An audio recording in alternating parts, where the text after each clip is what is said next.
Bonjour, aujourd'hui nous allons visiter Abidjan, une ville de la Côte d'Ivoire. Abidjan est la capitale économique de la Côte d'Ivoire et l'une des villes francophones les plus peuplées d'Afrique. Selon le recensement de 2014, la population d'Abidjan s'élevait à 4,7 millions d'habitants, soit 20% de la population totale du pays. Ce qui la place au 6e rang en Afrique derrière le Caire, Lagos, Dar es Salaam, Kinshasa et Johannesburg. Abidjan, carrefour culturel de l'Afrique de l'Ouest, a un haut niveau d'industrialisation et d'urbanisation. Abidjan étant également la plus grande ville du pays et le centre de son activité économique, elle a été officiellement désignée comme capitale économique du pays. Le district autonome d'Abidjan, qui englobe la ville et certaines de ses banlieues, est l'un des 14 districts de la Côte d'Ivoire. Dans cette vidéo, vous découvrirez 10 faits sur Abidjan.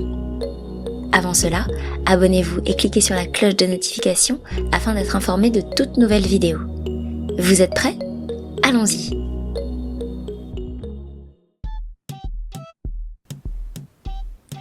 Abidjan est restée la capitale de la Côte d'Ivoire après avoir gagné son indépendance de la France en 1960. En 1983, la ville de Yamoussoukro a été désignée comme capitale politique officielle de la Côte d'Ivoire, bien que l'ancienne capitale, Abidjan, ait conservé plusieurs fonctions politiques. Avant 2011, le district actuel de Yamoussoukro faisait partie de la région des lacs.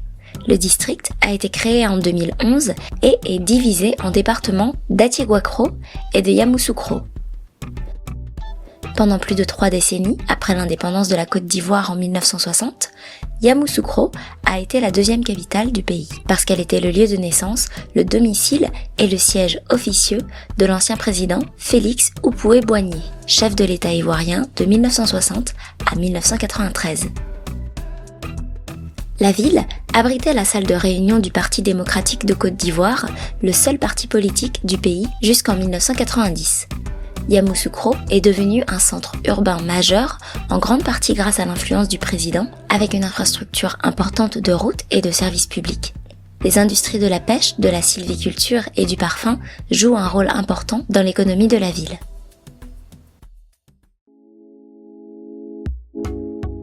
Le canal de Videri est un canal navigable en Côte d'Ivoire qui relie le port d'Abidjan à l'océan Atlantique. Il a été construit en 1950 et tire son nom du village de Videri.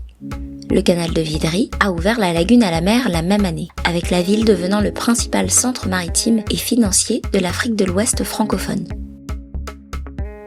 Le premier de 2 ponts reliant le continent à l'île de Petit-Bassam a été construit en 1958. Le port moderne en eau profonde d'Abidjan exporte café, cacao, bois, bananes, ananas et manganèse.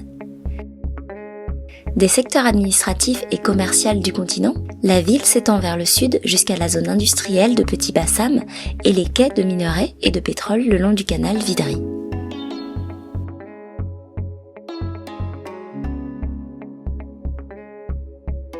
Lorsqu'on parle d'Abidjan, cela prend en compte l'Abidjan du Nord et celui du Sud, qui sont composés de 10 communes formelles, également connues sous le nom de quartiers, chacun géré par un maire. Elles comprennent les communes du nord d'Abidjan, qui sont Abobo, composée principalement de logements sociaux, Adjamé, une zone commerciale importante, Atekoubé, la forêt de Banco, Cocody, célèbre pour ses quartiers résidentiels et d'ambassades, le logement public, ses institutions, ses universités privées et la résidence du président. Le Plateau, centre d'affaires de la Côte d'Ivoire. Le Yopougon, la commune la plus peuplée à zone industrielle et résidentielle. Ensuite, les communes du sud d'Abidjan comprennent Koumassi, une zone industrielle, Marcory, une zone principalement résidentielle avec beaucoup d'étrangers, le port Boué, qui possède également une raffinerie, un aéroport et un phare, et Trècheville, qui possède le palais des sports, le palais de la culture, l'hippodrome d'Abidjan et de nombreuses autres zones établies. Mais peut-être vous demandez-vous comment allez-vous vous déplacer dans la ville d'Abidjan ? Quelles sont vos options ? À Abidjan, vous trouverez la ligne de chemin de fer Ouagadougou avec des gares à Trècheville, Adjamé et Abobo. La ligne comporte 2 trains, le Bélier et la Gazelle, qui relient Abidjan et Yamoussoukro et comporte environ 40 heures de réseau. Abidjan est pleine de rues pavées, de boulevards et de contournements urbains. Vous y trouverez également un transport fluvial avec une zone de pêcheurs et des bus nautiques. Concernant l'avion, vous trouverez l'aéroport du port Boué. Évidemment, la ville est pleine de taxis. Notez d'ailleurs que le compteur de taxis qui est rouge se déplace dans toute la ville, alors que le Woro Woro sera soit vert, jaune, orange ou bleu selon la commune où vous vous dirigez. Enfin, vous pourrez trouver quelques ferries reliant Treichville, le plateau et Abobo Doumé. La nourriture ivoirienne est piquante et épicée, avec un grand nombre de piments. Essayez donc les plats suivants. Atiéké, le manioc fermenté. Le manioc est un aliment de base en Côte d'Ivoire. Atiéké est un aliment attrayant avec le manioc fermenté comme ingrédient principal. Il a une saveur douce et est natif de la tribu Nzema au Ghana. Amené en Côte d'Ivoire et dans de nombreux autres pays d'Afrique. Les Ivoiriens le consomment souvent avec de la viande braisée, du poisson, du couscous ou de la banane plantain. En effet, ce plat présente de nombreuses variantes. L'aliment atiéké de haute qualité est appelé abgodjiama. L'atiéké petit grain est une version bon marché et est souvent vendu sur les marchés. Garba atiéké est plus abordable que l'atiéké traditionnel et ce type est généralement utilisé pour la consommation de garba. Vous pouvez également essayer de manger l'atiéké avec du poisson. La soupe de pêcheurs. Ce plat a des racines en Hongrie et était une invention des pêcheurs hongrois. Ils ont fait la première soupe sur un feu ouvert le long des rivières dans ce pays. Aujourd'hui, il apparaît à travers l'Europe, l'Afrique de l'Ouest et d'autres continents. Au début, les pêcheurs utilisaient des bouilloires pour cuisiner cette délicieuse nourriture. Si vous cherchez un plat à base de fruits de mer à ajouter à votre menu en Côte d'Ivoire, il est impossible d'ignorer la soupe de pêcheurs. Bien que son origine n'appartienne pas à la Côte d'Ivoire, les gens du pays l'apprécient beaucoup. C'est une option fantastique pour ceux qui aiment la nourriture épicée parce que c'est une soupe de poisson à base de paprika chaud. Sa teinte rouge augmentera en fonction de son niveau d'épices. Les Ivoiriens le servent souvent avec de l'huile de palme rouge atiéké. Outre le poisson, ce plat est également composé de poivrons verts, de tomates et d'oignons rouges. Rafraîchissez vos papilles avec une bouteille de deg après un repas copieux. Ce n'est pas une sorte de yaourt, mais plutôt une boisson de dessert traditionnelle de la cuisine ivoirienne. Cette recette est une combinaison harmonieuse de farine de meunier, de yogourt et un peu de miel ou de sucre pour adoucir le tout. Sa saveur ressemble beaucoup à l'avoine smoothie et les desserts asiatiques sago. Jetez aussi un coup d'œil aux produits de la mer et aliments à base de viande, en essayant par exemple le kedjenou, un ragoût de poulet et de légumes, ou du mafé, un ragoût au beurre d'arachide. Vous trouverez aussi le poulet piqué et le choukouya, du poulet grillé, mais également le poisson braisé, un poisson grillé ivoirien, le poisson papillote, un poisson cuit dans des sachets de parchemin, le pain brochette, des brochettes de bœuf en baguette, et l'akpessi, un hareng au porridge d'aubergine. Si vous vous intéressez plus aux aliments d'origine végétale, vous trouverez du foufou et le garba, un manioc fermenté avec du thon frit. En collation et boisson sucrée, il y a la loco, un plantain frit, le beau flotto, des beignets sucrés, ainsi que les merveilles, des biscuits parfumés à l'orange. CAVA ou Cava, le centre artisanal de la ville d'Abidjan, est situé au milieu d'Abidjan. C'est pourquoi elles ont beaucoup de choses en commun, telles que des batiks, des toiles de korogo, des pagnes, des statues de bronze, des bijoux, des peintures et plus encore. Retrouvez également de superbes pièces du Ghana, du Mali ou du Nigeria. Chaque vendeur a sa spécialité, vous pouvez également observer certains artisans à l'œuvre. L'endroit est certainement très agréable, mais visitez-le avec du temps et de la patience parce que vous serez constamment arrêté par les fournisseurs pour jeter un coup d'œil. Inutile de dire que la négociation sur le prix est un must. La pyramide est un immeuble de grande hauteur situé dans le plateau d'Abidjan. La construction du bâtiment a commencé en 1968 et a été achevée en 1973. Elle a été conçue par l'architecte italien Rinaldo Olivieri, qui visait à capturer l'activité d'un marché africain dans un cadre urbain. C'est l'un des bâtiments les plus célèbres d'Abidjan, en raison de son architecture distinctive et l'un des premiers gratte-ciel construits dans la région du plateau à l'époque du miracle ivoirien.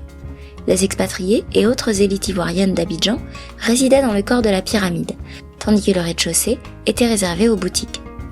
Elle s'est toutefois considérablement détériorée dans les années 1990, lorsqu'elle a été abandonnée au début des troubles politiques.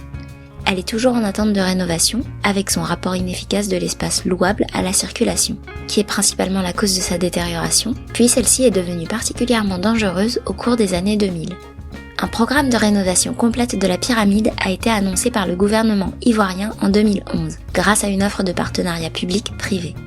Le coût de la rénovation est estimé environ à 18 milliards de francs CFA et vise à faire de la pyramide une attraction touristique. La langue traditionnelle de la ville d'Abidjan serait l'ébrié. Depuis l'indépendance, la langue officielle à Abidjan et dans toute la Côte d'Ivoire est le français. Bien que la langue officielle soit une variété formelle de français standard, semblable à celle de Paris, le français le plus couramment parlé dans cette ville est un dialecte familier connu sous le nom de français de Trècheville ou français de Moussa, qui est différent du français standard dans la prononciation et dans une partie de son vocabulaire. Une autre forme de français parlé à Abidjan est le nouchi, une variété très informelle utilisée comme argot adolescent.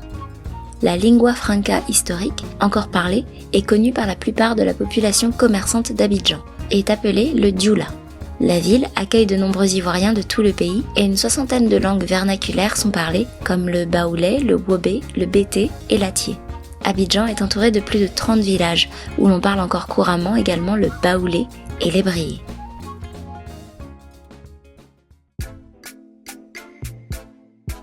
Dans un extrait, il est dit au sujet de la musique d'Abidjan: Abidjan est une platine pour la musique ouest-africaine et un producteur majeur d'art musical en Afrique. Alpha Blondy, Aïcha Koné, le groupe Magic System, May Way et Tikenja Fakoly sont quelques exemples des artistes les plus connus, ainsi que Gadji Seli, Chantal Taïba, Nayang Kabel et le DJ Arafat.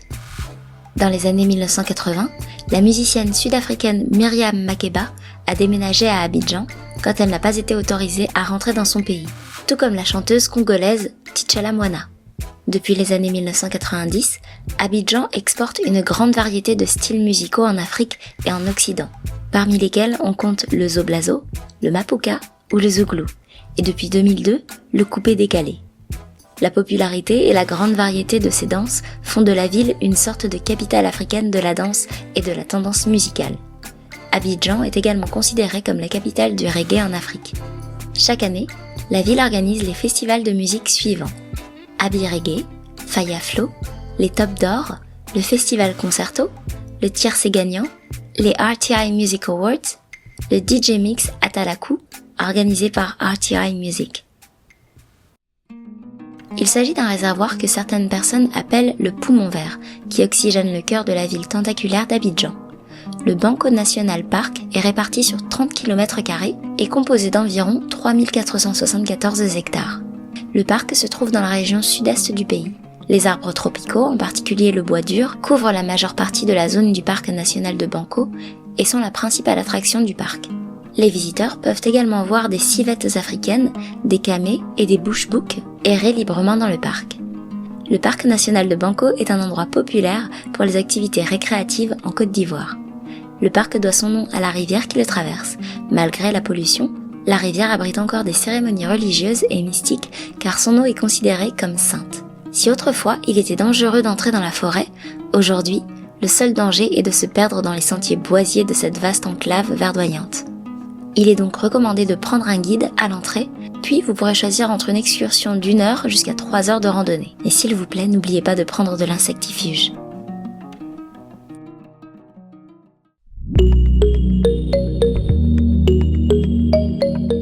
Voilà, nous sommes arrivés à la fin de la vidéo. Merci d'avoir passé du temps avec nous et surtout, n'hésitez pas à nous communiquer vos impressions. N'oubliez pas de liker notre vidéo et de vous abonner à notre chaîne. Nous vous remercions d'avoir regardé cette vidéo et espérons vous revoir bientôt. À la prochaine!